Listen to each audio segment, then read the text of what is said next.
बहुत समय पहले की बात है। शिवा नाम का एक बूढ़ा मछुआरा था। उसके परिवार में उसकी बूढ़ी पत्नी उमा के सिवा उसका कोई नहीं था। आज 5 दिन हो चुके थे। उमा बुखार से तप रही थी और शिवा के पास इतना पैसा भी नहीं था कि वो उसका इलाज करवा सके। वह दूसरे दिन जल्दी उठकर उमा के पास गया।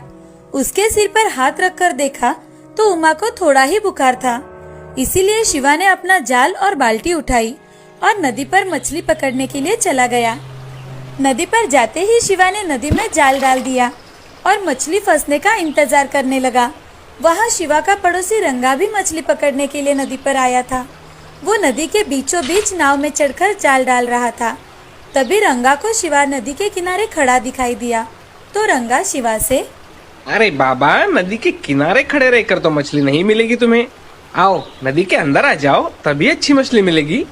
नहीं बेटे, मैं नदी के अंदर नहीं आ सकता। ना तो मेरे पास नाव है और ना ही मेरे इस बूढ़े शरीर में इतनी ताकत है। अगर भगवान चाहे तो मुझे किनारे पर ही बड़ी मछली दे जाएगा। तो फिर बैठे रहो नदी के किनारे, मुझे क्या, मैं तो जा रहा हूँ मछली पकड़ने। लगता है भगवान आकर ही तुम्हें लाल बड़ी मछली देने वाला है। ऐसा कहकर रंगा मछली पकड़ने लगता है। लाल मछली बड़ी ही नायाब मछली हुआ करती थी। वो मछली अगर किसी को मिल जाए तो उसकी किस्मत तो जैसे चमक ही जाती थी। उस मछली की कीमत बाजार में लाखों में होती है। शिवा ने रंगा की बातों पर ध्यान ही नहीं दिया और काफी देर इंतजार करने के बाद नदी में से खुद का जाल निकालने लगा।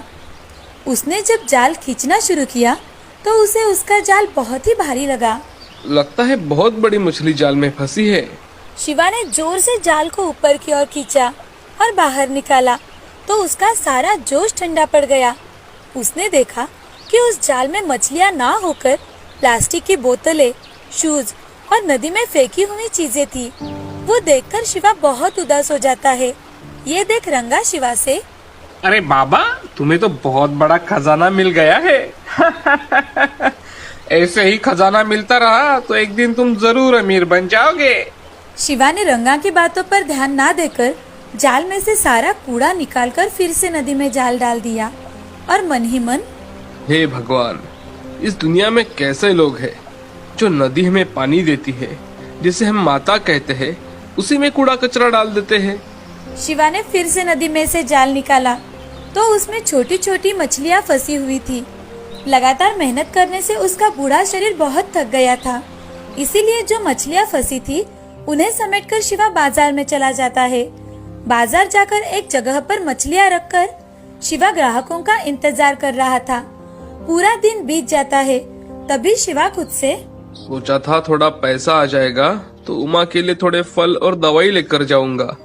शिवा सोच ही रहा था कि वहाँ एक आदमी आया और शिवा से, बाबा, ये मछलियाँ कितनी की दी आपने? बेटा, ये मछलियाँ तो वैसे 200 रुपए की है, मगर शाम हो जाने के कारण तुम्हें मैं ये मछलियाँ 150 रुपए में दे दूंगा। 150 बहुत ज्यादा होता है बाबा, मैं तो इन मछलियों के 100 रुपए दूंगा। वैसे भी अब बाजार बंद होने वाला है, अब आपकी ये मछलियाँ कोई खरीदेगा भी नहीं। उसकी बातें सुन शिवा भी क्या करता। उसने सारी छोटी मछलियाँ उसे 100 रुपए में ही दे दी। बाजार भी लगभग बंद हो गया था। शिवा ने अपनी दुकान समेटी और वो बाजार में से घर जाने के लिए निकल ही रहा था कि उसके कानों पर एक आवाज पड़ी, इस भिखारी को कोई कुछ दे दो, कृपा करके कुछ दे दो खाने के लिए। 3 दिन से मैंने कुछ नहीं खाया। बाबा, दया करो मुझ पर। शिवा ने मुड़कर देखा तो एक अंधा भिखारी भूख की वजह से तड़प रहा था। शिवा को उसकी हालत देखकर दया आ गई। उसने अपनी फटी हुई चादर उसे ओढ़ा दी और पास ही के ठेले से कुछ फल खरीदकर उस अंधे भिखारी को दे दिए। ये लो, खा लो, बहुत भूख लगी होगी ना। बाबा, तुमने मुझ जैसे अनजान आदमी पर इतनी दया दिखाई। आपका नाम क्या है बाबा? मेरा नाम शिवा है और मैं एक मछुआरा हूँ। ऐसा कहकर शिवा अपनी पहचान भिखारी को बताता है। तभी भिखारी अपनी झोली में से कुछ दाने निकालकर शिवा को दे देता है। भिखारी शिवा से, तुमने किसी भी स्वार्थ के बिना मेरी मदद की है, मुझ जैसे भिखारी को खाना दिया है, इसका फल तुम्हें भगवान जरूर देगा। ये लो, मेरे पास कुछ दाने हैं, ये तुम रख लो। सुबह नदी में जाल डालने से पहले इसे पानी में फेंकना और बाद में जाल डालना। भिखारी ने दिए हुए दाने अपने पास रखकर शिवा ने उस भिखारी को चादर अच्छी तरह से उड़ा दी। घर जाते ही उमा की तबीयत थोड़ी ठीक है देखकर शिवा को अच्छा लगता है। शिवा ने घर के बचे हुए सामान से दाल, चावल और आलू की सब्जी बनाई और उमा को खाना खिलाया। उमा का खाना हो जाने के बाद शिवा ने उसे दवाइयाँ देकर सुला दिया। बाद में खुद के लिए भी बचा हुआ खाना थाली में परोस दिया। वो खाना खाने के लिए बैठ ही रहा था, तभी उसका प्यारा कुत्ता मोती वहाँ आ जाता है। उसे देखकर शिवा के चेहरे पर मुस्कान छा गई। आओ मोती, भूख लगी है ना, चलो खाना खाते हैं। ऐसा कहकर शिवा मोती के साथ मिल बांट कर खाना खा लेता है। मोती जब भी शिवा के पास आता, शिवा उसे बहुत प्यार से पुचकारता और उसे खाना खाने के लिए देता था। खाना खाकर शिवा भगवान का नाम लेकर सो जाता है और अगले ही दिन शिवा सुबह जाल लेकर नदी की ओर मछली पकड़ने के लिए निकल पड़ता है। नदी के किनारे पहुंचते ही शिवा ने भिखारी के दिए हुए दाने नदी में डाल दिए और उस पर जाल डाल दिया। अभी थोड़ी ही देर हुई थी कि अचानक से जाल बहुत भारी लगने लगा। शिवा पूरी ताकत से जाल खींचने लगा और जैसे तैसे बहुत मेहनत करके जाल को बाहर निकाला। जाल को देखकर उसकी आंखें तो चमक गई। जाल में बड़ी सी लाल मछली फंस गई थी। रंगा भी यह नजारा देख रहा था। रंगा की आंखें तो आश्चर्य से फट पड़ी। रंगा के मन में तभी एक विचार आया, अगर मैंने ये लाल मछली चुरा ली तो मैं मालामाल हो जाऊंगा।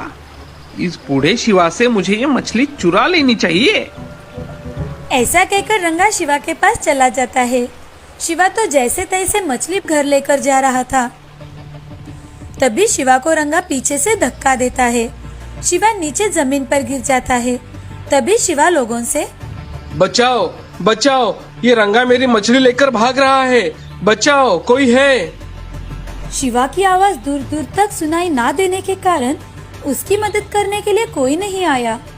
थोड़ी ही देर में मोती भागते हुए शिवा के पास चला आता है और रंगा के ऊपर जोर जोर से चिल्लाने लगता है। रंगा के ऊपर मोती झपट पड़ा। मोती ने रंगा को बहुत जगह काट लिया। वो बहुत बुरी तरह से जख्मी हो गया था। रंगा दर्द से चिल्ला रहा था। तभी उसका चिल्लाना सुनकर लोग जमा हो गए और लोगों को सच पता चलने के डर से रंगा लाल मछली वही छोड़कर भाग गया। शिवा भी वहाँ पहुँच जाता है। लोगों ने उस मछली को उठाकर शिवा को सौंप दिया। शिवा मछली को देख, मछली बहुत बड़ी है, इसे 2-3 हिस्सों में काटकर अगर मैं बाजार में बेचूं तो इसका दाम भी अच्छा मिलेगा। शिवा मछली को लेकर घर चला जाता है। घर जाते ही शिवा मछली को काटता है तो उसके पेट में लाल रंग का एक चमकदार हीरा होता है। वो देख शिवा मन ही मन, हे भगवान, ये इतना कीमती हीरा इस मछली के पेट में कैसे आया होगा? इस हीरे की कीमत तो लाखों में होगी। इसे पाकर तो मुझे सारी जिंदगी तो कोई काम करना ही नहीं पड़ेगा। ये जरूर उस भिखारी के दिए हुए दानों का ही कमाल है। इस हीरे का एक हिस्सा मैं उस भिखारी को देकर आऊंगा। ऐसा सोचकर शिवा उसी जगह चला जाता है जहाँ वो भिखारी उसे मिला था। मगर उस जगह पर अब कोई नहीं था। वहाँ तो बस शिवा की फटी हुई चादर ही पड़ी हुई थी। शिवा ने लोगों से पूछने पर उन्होंने कहा कि उन्होंने आज तक यहाँ पर किसी भिखारी को नहीं देखा। तो फिर वो भिखारी कौन था जो मुझे दिखाई दिया मगर लोगों को नहीं दिखाई दिया? क्या स्वयं भगवान ने मुझे दर्शन देकर मेरी मदद की? अगर सच में ऐसा होगा तो उन्होंने मेरा नसीब ही चमका दिया है। ऐसा कहकर शिवा मन ही मन भगवान का धन्यवाद देता है और वहाँ से चला जाता है। इस घटना के बाद शिवा की जिंदगी ही बदल गई। उसके जीवन में किसी भी चीज की कोई कमी नहीं थी। वो अपनी पत्नी उमा के साथ और कुत्ता मोती के साथ सुखपूर्वक जीवन व्यतीत करने लगा। साथ ही साथ दिन दुखियों के दिल खोलकर मदद करने लगा था। इस तरह से शिवा का लाल मछली के कारण पूरे जीवन में परिवर्तन आ गया था। गरीब की किस्मत इस तरह से बदल भी सकती है, इस पर अब शिवा का विश्वास हो गया था। वो खुशी खुशी अपना जीवन व्यतीत करने लगा। इस कहानी से हमें ये सीख मिलती है कि हमेशा मेहनत करके अपना काम पूरी श्रद्धा और लगन के साथ करना चाहिए। अगर हमने हमारा काम अच्छी तरह से किया तो हमारी मेहनत का फल हमें अवश्य मिलता है।